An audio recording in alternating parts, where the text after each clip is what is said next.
நண்பர்களுக்கு வணக்கம். இந்த கடந்த ஒரு வாரம் ஃபுல்லாகவே பார்த்தீங்க அப்படின்னா நாம வந்து இன்சூரன்ஸில் ரூம் ரெண்ட் ட்ராப் பற்றி நிறைய விஷயங்களை பேசியிருந்தோம். ஸோ இன்னைக்கு வந்து நாம அதை லைவ் எக்ஸாம்பிளாக பார்க்க போகிறோம். ஸோ இப்போ இந்த பில்லை பார்த்தீங்க அப்படின்னா ஒரு பிரபலமான ஹாஸ்பிட்டலில் கொடுத்த பில்லு. இதில் வந்து பேக்கேஜ் சார்ஜ் அப்படின்னு சொல்லி வர்றப்ப அவங்க டைரெக்டாக ரூம் ரெண்ட்டு அப்புறம் நர்சிங் சார்ஜ் ரெண்டு மட்டும் தான் போட்டிருக்காங்க. அதே சமயம் இன்னொரு பில்லை பாருங்கள், அதே ஹாஸ்பிட்டல் கொடுத்த பில்லு. அதில் வந்து ரூம் ரெண்ட்டுன்னு இருக்குது. இது இல்லாமல் வந்து பார்த்தீங்க அப்படின்னா வார்டு சார்ஜஸ் அப்படின்னு ஒன்று போட்டிருக்காங்க. அடுத்தது மெடிக்கல் சர்வீஸ் போட்டிருக்காங்க. ஸோ நான் சொன்ன மாதிரி வந்து ரூம் ரெண்ட் அப்படிங்கிற விஷயத்த டைரெக்டாக காமிக்காம இதை வந்து 3 விதமாக பிரித்து போட்டிருக்காங்க. ஸோ இப்போ வந்து ரூம் ரெண்ட்டுங்கிற இடத்துல வர்ற சார்ஜஸும் நர்சிங் மட்டும் தனியாக வரும். இப்போ நர்சிங்லேயே பார்த்தீங்க அப்படின்னா நர்சிங் அண்டு அமெனிட்டிஸ் யூட்டிலிட்டிஸ்னு போட்டிருக்காங்க. ஸோ அந்த யூட்டிலிட்டியில் வர்ற எக்ஸ்ட்ரா அமௌண்ட் வராது. ஸோ டேரெக்டாக இது மட்டும் தான் வரும். ஸோ இதை ஒன்று நீங்கள் பார்க்க முடியும்.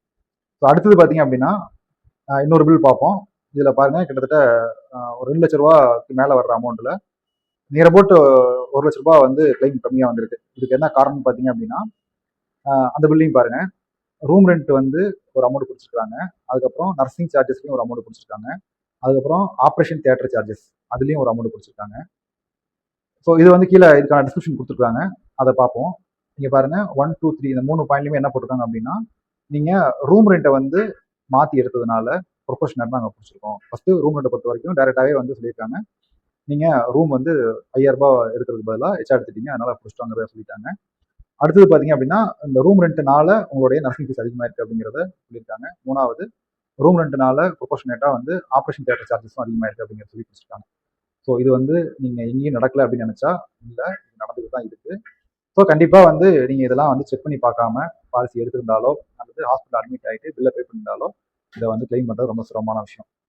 ஃபஸ்ட்டு ஸ்டெப்பு, நீங்கள் பாலிசி வாங்குறப்பயே ரூம் ரெண்ட் லிமிட் இல்லாமல் இருக்கா அப்படிங்கிறத பார்த்து வாங்கிக்கிங்க. அடுத்தது ஹாஸ்பிட்டலில் அட்மிட் ஆகிறதுக்கு முன்னாடி முடிஞ்ச வரைக்கும் எமர்ஜென்சிங்கிறது நம்ம சாத்தியம் இல்லை, பட் காமனாக ஒரு எலக்ட்ரிக் சர்ஜரி லைக் வந்து ஒரு பெரிய ஆப்ரேஷன் பண்ணுறோம் அல்லது வந்து ஒரு மூட்டு ஆப்ரேஷன் பண்ணுறோம் அப்படின்னா கண்டிப்பாக நீங்கள் வந்து ஹாஸ்பிட்டலில் ஒரு பார்கெனிங் பண்ணலாம். ஸோ இந்த சார்ஜஸ்லாம் போட்டிங்கன்னா எங்கள் இன்சூரன்ஸ் பண்ணி தர மாட்டாங்க.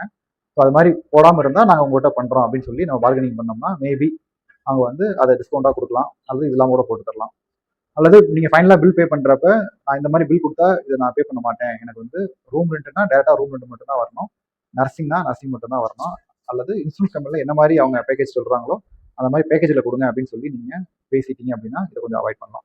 ஸோ இதெல்லாம் வந்து நம்ம அவசியமான ஒன்று. ஸோ இதை கரெக்டாக பண்ணிட்டீங்க அப்படின்னா கிளைமில் மேக்ஸிமம் பிரச்சனையை குறைச்சிடலாம். இது மாதிரி ஏதாவது டவுட் இருந்துச்சு அப்படின்னு சொன்னால் நம்ம சேனலை வந்து சப்ஸ்கிரைப் பண்ணிக்கங்க. இது இல்லாமல் வந்து கம்யூனிட்டி ஜாயின் பண்ணிக்கங்க. தொடர்ந்து வந்து வாட்ச் பண்ணுங்க. இந்த மாதிரி வீடியோஸ் நிறையா போட்டுருக்கோம், வாட்ச் பண்ணுங்கள். நலம் வளம் என்றும் நம்முடன். உங்கள் கிளைம் எங்கள் கையில். Raman claims consultancy insurance service. Thank you.